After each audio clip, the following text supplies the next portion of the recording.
ದೃಶ್ಯ ವೈಭವ, ರಾವಣನ ಸಂಹಾರ. ವಕ್ರತುಂಡಾಕಾಯ ಕೋಟಿ ಸೂರ್ಯ ಸಮಪ್ರಭಾ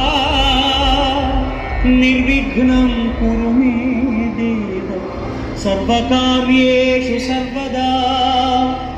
ಶ್ರೀರಾಮನ ಸತಿ ಸೀತಾಮಾತೆಯನ್ನು ಅಪಹರಿಸಿದ ಲಂಕಾಧೀಶ ರಾವಣನಿಗೆ ರಾಮದೂತರು ಲಂಕೆಗೆ ತೆರಳಿ ಪರಿಪರಿಯಾಗಿ ತಿಳಿ ಹೇಳಿದರೂ ಅವರ ಯಾವ ಒಪ್ಪಂದವನ್ನು ಒಪ್ಪಿಕೊಳ್ಳದ ರಾವಣನು ನನ್ನೊಡನೆ ಯುದ್ಧ ಮಾಡಿ ಸೀತೆಯನ್ನು ಬಿಡಿಸಿಕೊಂಡು ಹೋಗಲು ಹೇಳಿ ಆ ನಿಮ್ಮ ಶ್ರೀರಾಮನಿಗೆ ಎಂದು ರಾಮದೂತರಿಗೆ ಹೇಳಿ ಕಳಿಸುತ್ತಾನೆ.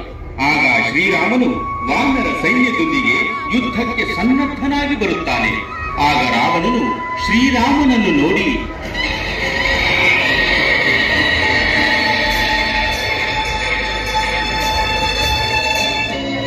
ಓಹೋ, ನೀನೆಯೋ ಶ್ರೀರಾಮ?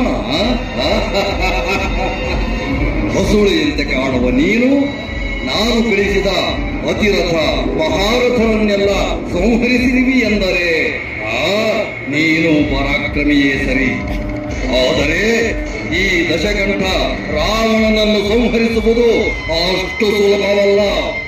ಸುಮ್ಮನೆ ನನ್ನೊಡನೆ ಹೋರಾಡುವ ಸಾಹಸ ಮಾಡಬೇಡ, ಹೊರಡು ಇಲ್ಲಿಂದ. ರಾವಣ, ರಣರಂಗಕ್ಕೆ ಹೋರಾಡಲು ಬಂದ ಕ್ಷತ್ರಿಯ ಬೆನ್ನು ತೋರಿಸಿ ಓಡಿ ಹೋಗುವುದಿಲ್ಲ. ನಿನ್ನೊಡನೆ ಯುದ್ಧ ಮಾಡಲು ಸಿದ್ಧನಾಗಿಯೇ ಬಂದಿದ್ದೇನೆ. ಆ ಪೂರ್ವ ಅಂತಿಮವಾಗಿ ನಿನಗೆ ಹೇಳುತ್ತಿದ್ದೇನೆ, ನನ್ನ ಸತಿ ಸೀತೆಯನ್ನು ನನ್ನೊಡನೆ ಕಳಿಸಿಕೊಡು. ಸಾಧ್ಯವಿಲ್ಲ. ನಿನಗೆ ಫಲವಿದ್ದರೆ ನನ್ನೊಡನೆ ಹೋರಾಡಿ ಗೆದ್ದು ನಿನ್ನ ಸತಿಯನ್ನು ಬಿಡಿಸಿಕೊಂಡು ಹೋಗು.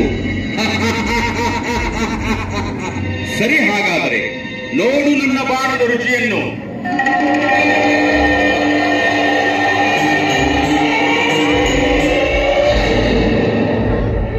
ರಾಮ ಬಿಟ್ಟ ಬಾಣ ರಾವಣನ ಶಿರಸ್ಸನ್ನು ತುಂಡರಿಸುತ್ತದೆ. ಆದರೆ ಕ್ಷಣ ಮಾತ್ರದಲ್ಲಿ ಆ ಶಿರಸ್ಸು ಮತ್ತೆ ಕೂಡಿಕೊಳ್ಳುತ್ತದೆ. ಆಗ ರಾವಣ ನಗುತ್ತಾ,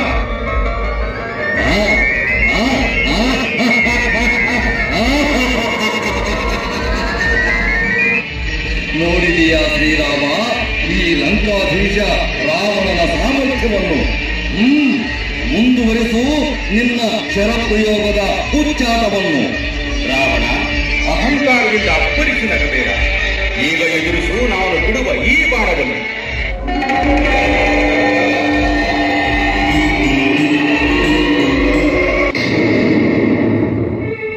ರಾಮ ಬಿಟ್ಟ ಈ ಬಾಣವು ರಾವಣನ ಶಿರಸ್ಸನ್ನು ತುಂಡರಿಸಿದರೂ ಮತ್ತೆ ಮೊದಲಿನಂತೆ ಕೂಡಿಕೊಳ್ಳುತ್ತದೆ. ಆಗ ರಾವಣನ ಸಹೋದರ ವಿಭೀಷಣನು, ಪ್ರಭು ರಾಮಚಂದ್ರ, ರಾವಣನ ಶಿರಸ್ಸನ್ನು ಎಷ್ಟು ಬಾರಿ ಕತ್ತರಿಸಿದರೂ ಪ್ರಯೋಜನವಿಲ್ಲ. ಅವನ ಶಿರಕ್ಕೆ ಗುರಿಯಿಡುವ ಮೊದಲು ಅವನ ವಕ್ಷಸ್ಥಲಕ್ಕೆ ಗುರಿಯಿಟ್ಟು ಬಾಣವನ್ನು ಪ್ರಯೋಗಿಸಿ ಅವನ ಹೃದಯ ಭಾಗದಲ್ಲಿರುವ ಅಮೃತ ಕಳಶವನ್ನು ಭೇದಿಸಿ. ಸರಿ ವಿಭೀಷಣ, ನೀನು ಹೇಳಿದಂತೆ ಮಾಡುತ್ತೇನೆ. ಏಕೆ ಶ್ರೀರಾಮ ಸುಮ್ಮನಾದೆ? ಬಿಡು ನಿನ್ನ ಬಾಣಗಳನ್ನು ಈ ದಶಕಂಠನ ಮೇಲೆ. ಬಿಡುತ್ತೇನೆ ರಾವಣ, ಬಿಡುತ್ತೇನೆ. ಅನವರತ ಸತ್ಕರ್ಮಗಳ ನಡೆಸಿ ಸದ್ಧರ್ಮದಲ್ಲಿ ನಾನು ನಡೆದಿದ್ದರೆ, ಪಿತೃವಾಕ್ಯ ಪರಿಪಾಲನೆಯಲ್ಲಿ ನಾನು ನಿಸ್ವಾರ್ಥದಿಂದ ನಡೆದಿದ್ದರೆ, ಮುನಿಗಳ ಯಜ್ಞ ಕಾರ್ಯಗಳನ್ನು ರಕ್ಷಿಸಿದ್ದರೆ, ಕಾಯ ವಾಚ ಮನಸ ಏಕಪತ್ನಿ ವ್ರತಸ್ಥನಾಗಿದ್ದರೆ, ಈ ಬ್ರಹ್ಮಶರದಿಂದ ದುಷ್ಟ ಸಂಹಾರವಾಗಿ ಲೋಕ ಕಲ್ಯಾಣವಾಗಲಿ, ಲೋಕ ಕಲ್ಯಾಣವಾಗಲಿ.